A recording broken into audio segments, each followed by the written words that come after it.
A paz de Cristo, meu irmão, minha irmã, que Deus possa te abençoar. Quero te pedir, antes de mais nada, que você possa se inscrever, apertar em todas as notificações para que você possa receber todo o nosso conteúdo, que você possa também curtir, que você possa comentar e que você possa fazer algo para o reino do Senhor, que é compartilhar. Compartilhe esse vídeo que está por vir, não deixe de semear na vida das pessoas. Muita gente necessita ouvir a palavra de Deus.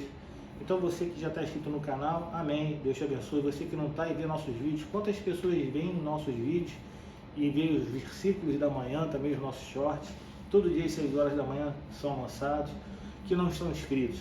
Deus abençoe e abençoe a vida de outro também. Amém? Que Deus possa te abençoar rica e abundantemente. Pode rodar a vinheta em nome de Jesus. Deus abençoe.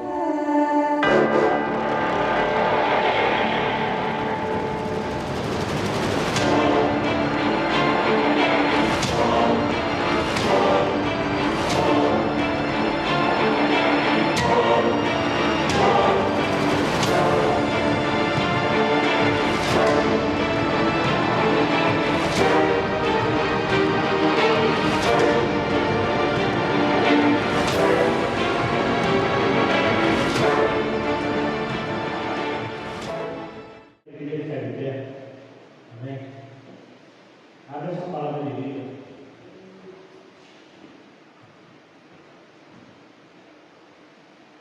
Salmo 119. Só para não eu vou inverter um pouco a liturgia da igreja. Vou pegar agora. Depois a gente ora. Casou central, né? Salmo 119. Se eu puder abrir o Salmo 119, lá no verso 97. Versículo 97, aqui na Bíblia 97 até 98. 119, 97. Pela NAA, a versão NAA. Salmo 119, verso 97. Pedi até para a professora não subir para ela ficar aqui para ouvir também. Amém?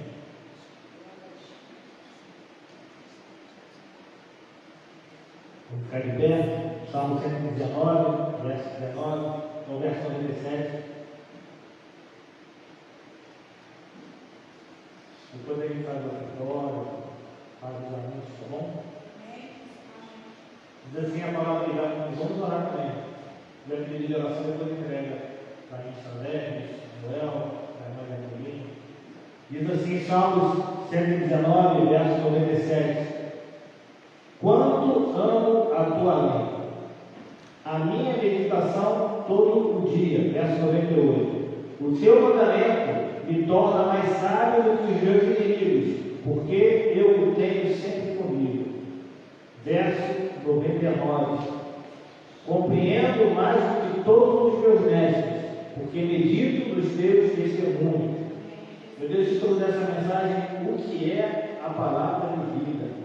Eu vou repetir Salmo 119, verso 97, diz assim: quanto amo a tua lei, é a minha meditação todo dia. O teu mandamento me torna mais sábio do que os meus inimigos, porque eu o tenho sempre comigo. Compreendo mais do que todos os meus mestres, porque medito nos teus testemunhos. Pai, tu sabes, Senhor, porque vamos inverter um pouco a liturgia hoje, Senhor. Tu conhece o coração de cada um. Tu abriste, Senhor, a nossa prestação de culto, recebendo o nosso louvor através dos cantos.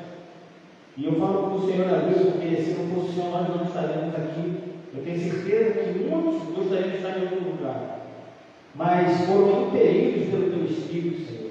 Foram vencidos pelo teu Espírito para estar nesse lugar. E porque o Senhor quer falar nessa noite, o Senhor quer falar, o Senhor quer ser adorado, o Senhor quer ser glorificado. E o Senhor impeliu com o seu Espírito, venceu essa pessoa, mesmo cansado, para que ela estivesse aqui nessa noite. Então fala, Senhor, no coração dessa pessoa. Fala, Senhor, a mente dessa pessoa, sobre aquilo que o Senhor deseja. Fala sobre o que é a sua palavra, sobre o que ela, Senhor, representa e deve representar na vida de um cristão, um verdadeiro crente. aquele que confia em Ti, Pai. Viemos aqui não para ouvir homens, Senhor, não para ouvir, Senhor, aqui versículos espalhados, às vezes até fora do contexto, não, viemos aqui para ouvir a Tua voz, Senhor, queremos ter a Tua presença, não se afaste de nós, não fala conosco, Senhor, nessa noite, Senhor, seja por cada um nessa hora, Senhor, vai de encontro, Senhor, a nossa preocupação, Senhor, vai de encontro, Senhor, a nossa desconfiança, Senhor, das coisas não estarem acontecendo da maneira que achamos que devem acontecer, mas Tu és soberano, Pai, então fala conosco, Senhor, precisamos ouvir a Tua voz, abre os nossos ouvidos, Senhor, que não seja apenas um ouvido qualquer, que possamos escutar a Tua voz, Senhor, Pai, que eu não possa ser um tropeço, Senhor, nesse momento, Senhor, continua conosco, Pai, é a oração que fazemos em nome de Cristo, que o povo que ama o Senhor, diga amém. Podemos sentar em nome de Jesus. A reforma protestante, ocorrida no século XVI, ela foi um divisor de águas na vida da humanidade. E preste atenção na afirmação que eu fiz. Eu fiz a afirmação informando que a reforma protestante, que aconteceu no século XVI, foi um divisor de águas na vida da humanidade. Ela não foi um divisor de águas na vida de um determinado grupo. Ela não foi um divisor de águas na vida de uma determinada religião, de um determinado grupo religioso, não. Ela foi um divisor de águas na vida da humanidade. E, obviamente, também na vida da igreja. A reforma, muito pelo contrário do que muitas pessoas acham, ela não foi uma novidade, mas ela foi uma recuperação. Ela não foi a abertura de um caminho novo, mas sim o retorno à verdade esquecida do tempo. A reforma também não foi um prefácio de um novo evangelho, e sim o renascimento ao verdadeiro evangelho. E apesar de tudo isso, de não ter sido uma novidade, apesar de toda essa verdade, de não ter sido o prefácio de um novo evangelho, ela foi um divisor de águas da humanidade. Com a reforma instaurada em meados do século XVI, houve uma retomada à doutrina dos apóstolos e ao desembargo fiel cristianismo, o cristianismo genuíno e ao mesmo tempo descomplicado em sua essência. As cinco solas, elas foram a sistematização da verdade contida pela reforma protestante: sola scriptura, sola fide, sola gratia, solo Cristo e soli Deo glória. Na exposição de hoje, nessa quarta-feira de vida abundante, a gente vai nos ater a uma dessas solas, vamos nos ater a uma dessas solas, que é pilar dessa reforma, do retorno do cristianismo raiz, do verdadeiro cristianismo. Nós vamos nos debulhar no sola escritura, ou seja, somente as escrituras. Todas as igrejas cristãs, elas creem nas escrituras e elas se aproximam dela como palavra de Deus, mas nem todas têm o mesmo conceito sobre as escrituras. E muita coisa a gente pode dizer sobre a palavra de vida, muitas coisas a gente pode falar sobre a Bíblia, muitas coisas a gente pode falar sobre esse livro. Ao longo do tempo, da maior parte do tempo da humanidade, ele teve a sua circulação proibida, sofreu diversas tentativas de homens que tentaram destruir essa palavra, a palavra de vida. Também ela é contestada até hoje por alguns que são céticos, alguns até desprezam, porque acreditam que um dia os seus dias serão contados. Tem pessoas que desprezam a palavra de Cristo, a palavra de Deus, porque acham que um dia isso aqui vai acabar. E desde que ela é a Escritura, é a palavra de vida, a palavra que transforma, a palavra que traz vida ao ser humano que está morto nos seus delitos e pecados, ela sobrevive ainda. E ela nunca vai morrer. A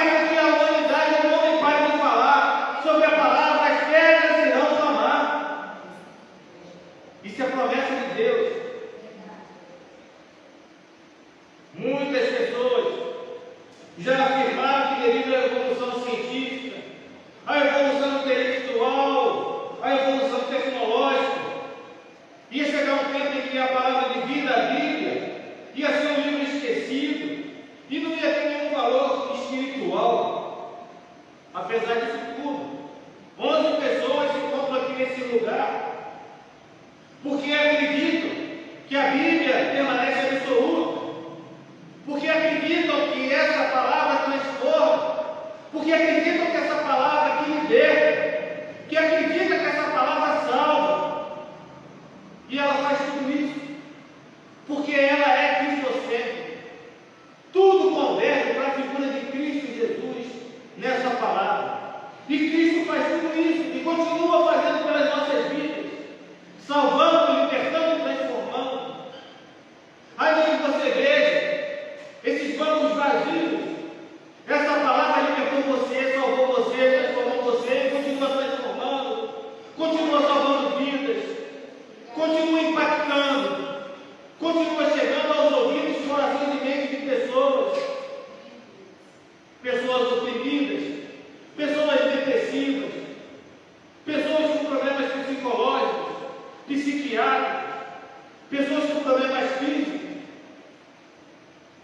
E essa palavra liberta.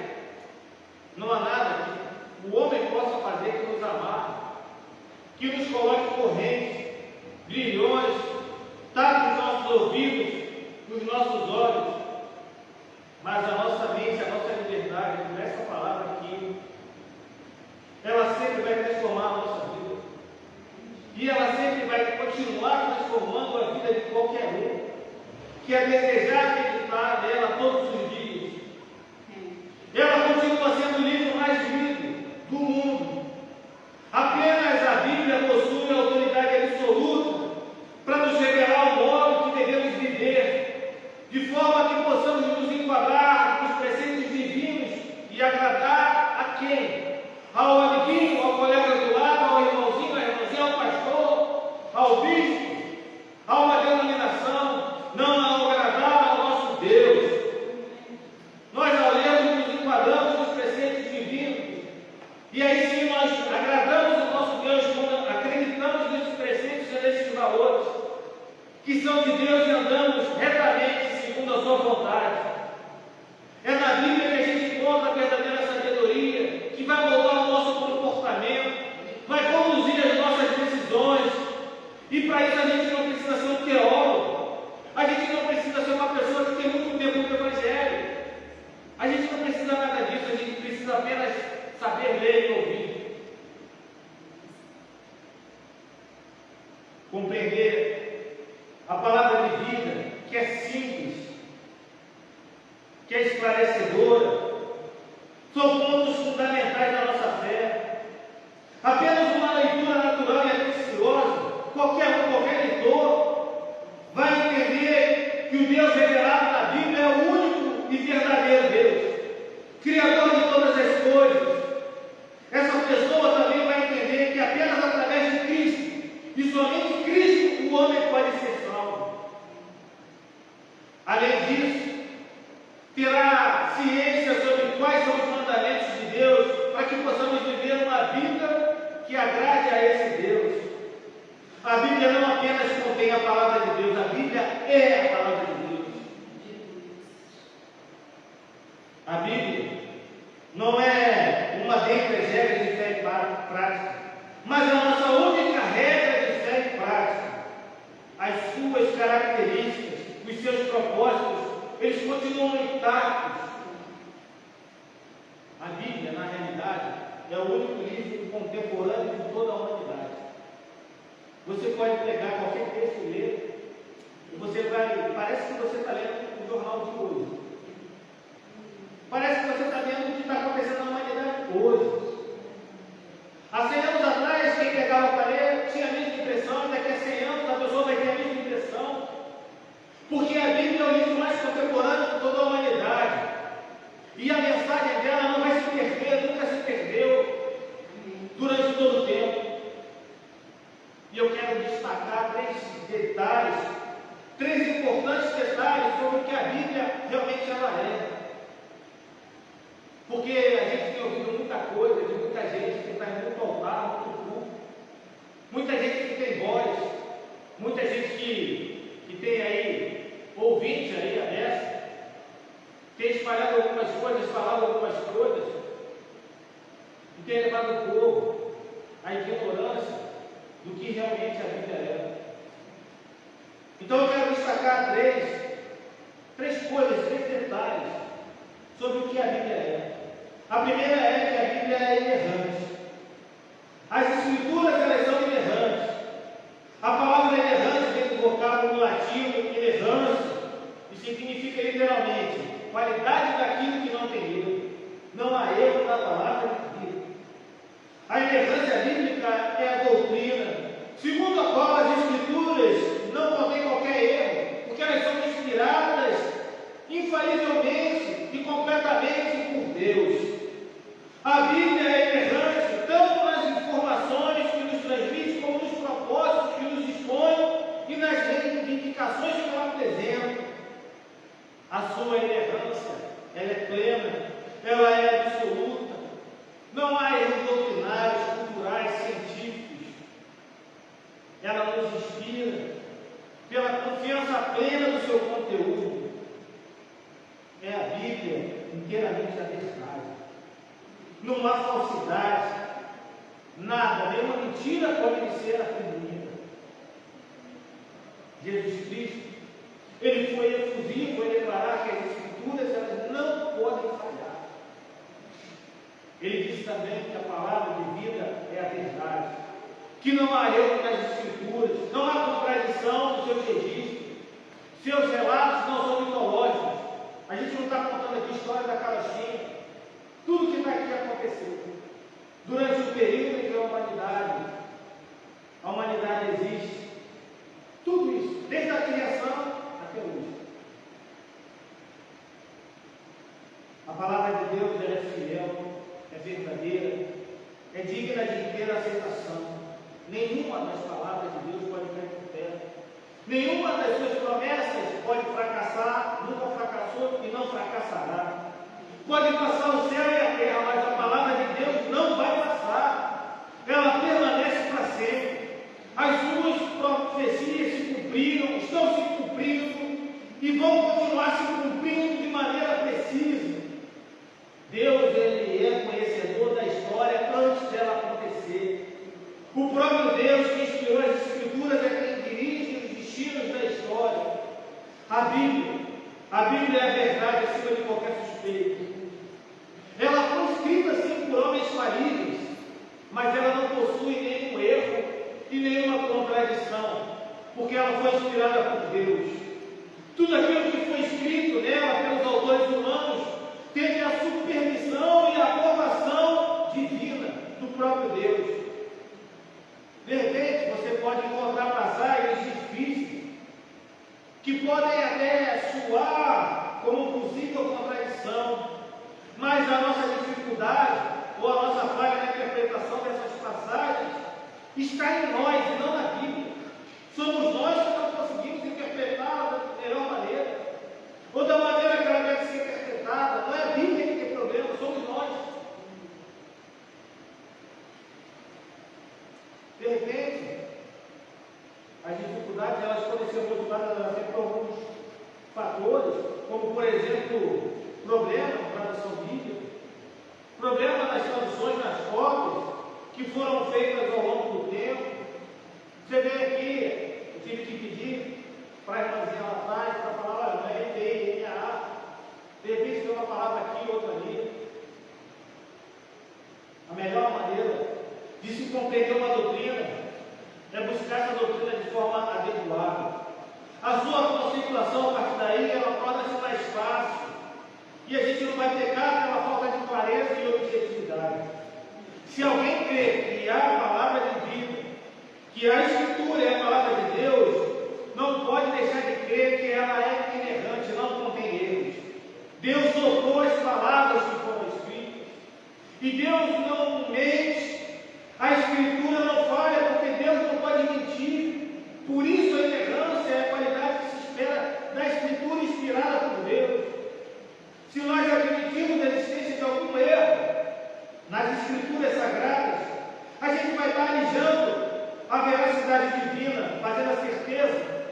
estar desaparecido. O segundo detalhe importante dessa exposição que a gente está falando, que está fazendo sobre a Bíblia Sagrada, é que a Bíblia é suficiente. Meu irmão, você não precisa pegar nada. Eu já falei para a igreja que eu sou advogado. Às vezes, eu não advogo mais. Eu faço até algumas palestras dentro da minha área, raramente lá uma vez, algumas coisas eu faço. Mas eu estudo. Eu não deixo de estudar. Sempre quando eu tenho que estudar uma lei, alguma coisa, algum caso, eu pego uns 3, 4 livros. Lá em casa lá, a gente não tem nem para botar ele, porque a esposa é professora, e eu ali, advogado, amo ler livros teológicos ou não, eu leio de tudo, eu não tenho problema com isso, sempre vou viés de entender um pouco mais da humanidade de Deus. E eu, às vezes, pego lá 3, 4 livros para poder estar entendendo a situação daquela pessoa, para entender Deus. A Bíblia é suficiente. É suficiente. A gente não precisa de nada. As Escrituras, elas são suficientes. Nada pode ser acrescentado a ela. Nada, não tem nada. Uma palavra, uma vírgula, um pingo, nada pode ser acrescentado a ela, porque ela já é suficiente. Ainda que um anjo venha do céu e pregue outro evangelho, além daquele que está registrado nas Escrituras, deve ser recitado, porque ela é suficiente. E a gente tem que tomar muito cuidado, porque há 2 atalhos perigosos em relação às Escrituras atualmente, no que diz respeito a essa suficiência. O primeiro dele, e foi uma das coisas que eu pedi muito a Deus para estar trazendo uma palavra sobre justamente a Bíblia, é o liberalismo teológico. Agora a gente tem dentro da igreja um liberalismo teológico, participando dos cultos. Pessoas pregando o liberalismo teológico, pastores, líderes, pregando sobre esse liberalismo, progressistas, se dizem progressistas, é bonito esse nome, progressistas teológicos, teólogos liberais, que não creem na infalibilidade nem na suficiência das Escrituras, se aproximam dela não com fé, mas com suspeita. Dizem que elas têm que ser revistas.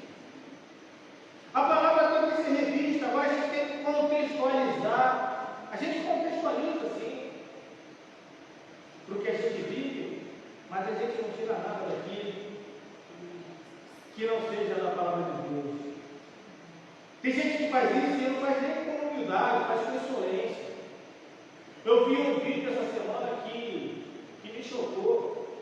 O pastor chegava a ser insolente a falar que a Bíblia devia ser revista, ser atualizada. E o pior não é isso não, ele falava com o poder que ele tem, com o nome que ele tem, com o microfone, nem na mão ele tem, porque, a condição dele é até melhor, o outro aqui no ouvido, e anda daqui para lá, cima para baixo, daqui, essas coisas. E ele falava sobre isso e o pessoal batendo palma. Que evangelho é esse? Que suficiência é essa? Qual é a submissão à palavra de vida? Isso é rebeldia. Pessoas que atribuem erros à palavra de vida, afirmando que ela é cheia de falhas, que os seus relatos históricos estão repletos de contradição. Tem gente até que afirma que alguns milagres não passam de mitos. Pessoas que protegem a mentira, trazem o engano, verdadeiros mensageiros da incredulidade, retiram da Escritura o que não está nelas, atrai sobre eles a mera e a merecida punição do seu erro. Outro atalho que a gente tem que tomar muito cuidado sobre a suficiência da Bíblia é o sincretismo religioso. Esse é outro cuidado que a gente tem que tomar. Crentes que olham para a Escritura como um livro mágico. Minuto de sabedoria. Se eu estou com um probleminha aqui, eu vou abrir aqui e o senhor vai falar comigo. A visão de Isaías de sobre Isaías capítulo 6. No ano da morte do rei Uzias,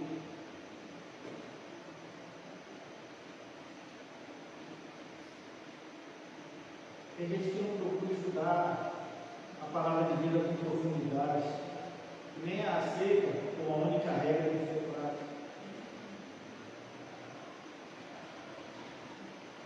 Estão buscando revelações, correndo atrás de sonhos, de visões, para nortear os seus passos. Se os liberais eles removem das escrituras seu conteúdo, os adeptos do sincretismo acrescentam às escrituras suas novas visões e revelações. Então, esses dois cuidados que a gente tem que ter, desses dois atalhos perigosos, essas concepções, ambas as concepções, são um sinal de rebeldia contra Deus e é uma evidência de uma descarada apostasia. Nós não precisamos de novas revelações. A Bíblia é o suficiente. Eu não preciso que alguém venha falar aqui, pastor, olha, eu tive isso, eu vivi. Não preciso disso. Pode acontecer, que eu acredito que pode acontecer, pode. Mas parece uma metralhadora na mão de uma capa que estão fazendo na igreja. Que sadia para tudo quanto é lado. Sabe nem quanto está tirando. Tudo isso aí é sonho e revelação.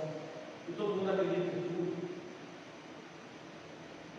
Tudo que a gente precisa saber para a nossa salvação, santificação e serviço, está contido na Escritura. O que a gente tem que fazer é conhecer a Escritura, obedecer a Escritura, procurar a Escritura e fazer isso com fidelidade, com senso de urgência. O ponto principal que nos é ensinado pelas Escrituras é que o homem deve ter acerca de Deus e o dever que Deus requer do homem. Ou seja, as Escrituras são suficientes para uma tarefa específica. Elas revelam quem Deus é, quem o homem é em relação a Deus e como esse relacionamento deve ser articulado em termos de adoração. Eu canso de falar isso. Eu já ouvi de vários pastores que falam isso. Não fale que você espanta o povo, você vai falar isso filmando. Eu falo mesmo. Se for para vir aqui para não adorar a Deus, não venha. Não venha. Essa é uma casa de adoração. Essa é a casa da provisão. Essa é a casa do pão. Essa é a casa de Deus. A gente está aqui para adorar. Fomos feitos para isso. A Bíblia é suficiente para regular o conteúdo doutrinário da fé cristã. E a vida da igreja é o nível principal. Esse tipo de pregação ela só afasta as pessoas. Mas eu vou continuar pregando sobre isso. Pode afastar quantas pessoas forem, mas a gente tem que pegar a verdade. E a verdade é essa. A verdade é que a palavra divina liberta, cura, salva, transforma. Paulo diz lá em 2 Timóteo 3,16: toda a Escritura é inspirada por Deus e útil para o ensino, para a repreensão, para a correção, para a educação na justiça. Falar da suficiência das Escrituras é falar de uma forma acerca da autoridade única da Escritura na vida da igreja e do crente, como autoridade e fonte suficiente para princípios de fé e prática. A Escritura é suficiente para a prática cristã. A gente não precisa de mais nada. Mais nada. Você lembra que você leu lá em Salmo 119, 97 a 99? Diz lá, 97: quanto amo a tua lei, é a minha meditação todo dia. Todo dia o salmista. Todo dia o salmista lia a Escritura Sagrada. Porque já basta. Já é o suficiente. No nível do comportamento, a Escritura oferece princípios que guiam crentes em suas vidas, dia após dia. A Escritura ela provê princípios gerais totalmente adequados e suficientes que podem ser aplicados em situações éticas específicas. E em relação à igreja como instituição, a Escritura é suficiente para os princípios da organização e da adoração pública. Por isso que muita coisa que acontece dentro das igrejas em relação à organização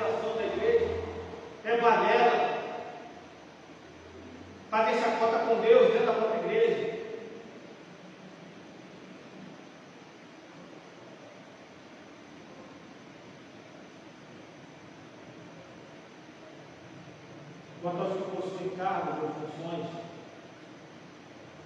a Escritura também descreve o tipo de homens que devem ser apontados. Em termos de adoração pública, a Escritura é suficiente para estabelecer seus elementos: cantar louvor, oração, leitura, pregação da palavra de Deus, dízimos e ofertas para a obra da igreja, batismo, ceia do Senhor. Em relação aos credos, a Escritura também é suficiente para regular a agenda e o conteúdo dos sermões, músicas de louvor, orações, com que o dinheiro vai ser gasto, quem é batizado, quem recebe a ceia do Senhor. Resumindo tudo isso em relação à suficiência da Bíblia, alguém pode dizer muitas coisas acerca de como uma igreja, em particular, entende a suficiência das Escrituras, por olhar para a sua forma de viver, o conteúdo e ênfase da sua adoração corporativa e a forma como os líderes pastoreiam a congregação. Certo é que a Bíblia ela é inerrante e suficiente. E tem um terceiro detalhe bem importante, para a gente acabar aqui e para a gente fazer nosso tempo de oração, e depois a gente não vai suprir o tempo do ofertório, para depois a gente encerrar a sessão de culto. O terceiro detalhe é que a Bíblia ela é eficiente. As Escrituras elas são eficientes, elas não são apenas inerrantes e suficientes, elas são eficientes, elas realizam todo o propósito de Deus, elas não voltam para Deus vazias, elas são mais preciosas do que o ouro e mais doces do que o mel. Elas não são apenas inspiradas, mas elas são úteis para toda a correção e prevenção do ensino. É por meio delas que Deus chama a humanidade à salvação. É por meio delas que Deus santifica o seu povo. É por meio delas que Deus consola os seus filhos. É por meio delas que Deus fortalece a sua igreja e equipara para cumprir a sua missão. A Bíblia é eficiente e eficaz. Muitos, na atualidade, pregam a palavra como um paliativo, uma gambiarra, ou apenas uma opção. A Bíblia não é um paliativo, um remédio que você toma para amenizar a dor, mas não trata a causa dessa dor. Ela tira a dor e acaba com a causa. Ela é eficiente. Ela também não é uma gambiarra, ela não é uma solução provisória para um problema crônico que você tem. Ela restaura totalmente e perfeitamente aquilo que foi quebrado. E a Bíblia, ela não é incompleta. Ela não precisa de mais nada para ter resultado. Ela é eficiente, transformando completamente aquele que precisa ser mudado. A túnica que Jesus usava representa perfeitamente a palavra. Não tem cortes e não tem vendas. De lá, João 19:23. Sem cortes e sem vendas. A gente não pode tirar nem adicionar nada à palavra de Deus sem que ela perca o valor e a gente venha a sofrer as consequências por conta disso. Como filhos de Deus, a gente não pode se afastar jamais das Sagradas Escrituras. A gente depende dela de uma forma vital. Quanto mais a gente lê, mais a gente vai ser íntimo do seu autor. E eu quero fazer uma parte. Tem gente que gosta de cantar louvor. Eu gosto muito de louvor, eu gosto muito de orar, eu gosto muito de adorar, eu acho legal. Mas a Bíblia, a palavra de Deus, os escritos, são a coisa mais importante que tem na sua vida. Nada vai suprir essa necessidade. Todo dia eu oro. Todo dia eu faço uma parte de jejum. Todo dia eu adoro várias coisas. Tudo que eu tenho louvor. Mas eu só pego a Bíblia como suave lá. A palavra de Bíblia para trazer uma mensagem. Está errado. Está errado. O salmista falou, como eu falei, é a minha meditação todo o dia.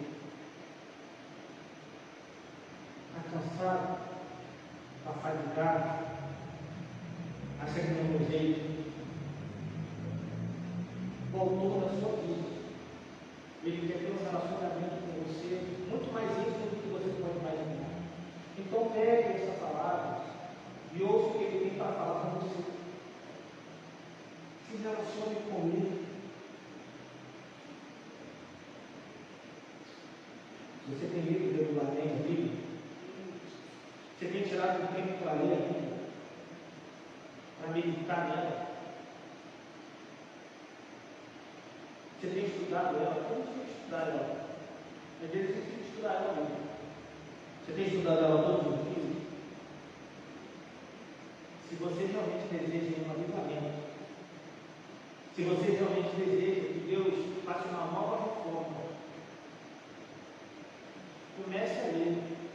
Agora, de forma redobrada e com fervor, o livro dos livros, que é a palavra de Deus. Sem a palavra de vida, não tem avivamento e não tem reforma. Quando Martinho Lutero, e 100 anos antes, John Hus, já havia alertado que viria outro, e 100 anos depois apareceu Martinho Lutero, com a reforma, não foi apenas deles, mas no grupo ele também participou com um dos pilares.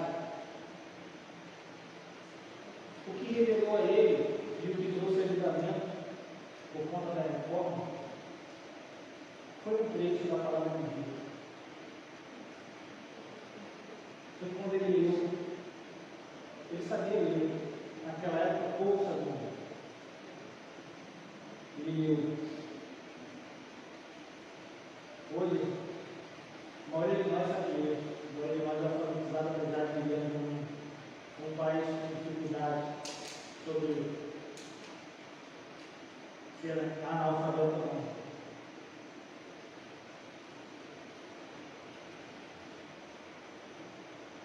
Precisamos ter a nossa vida.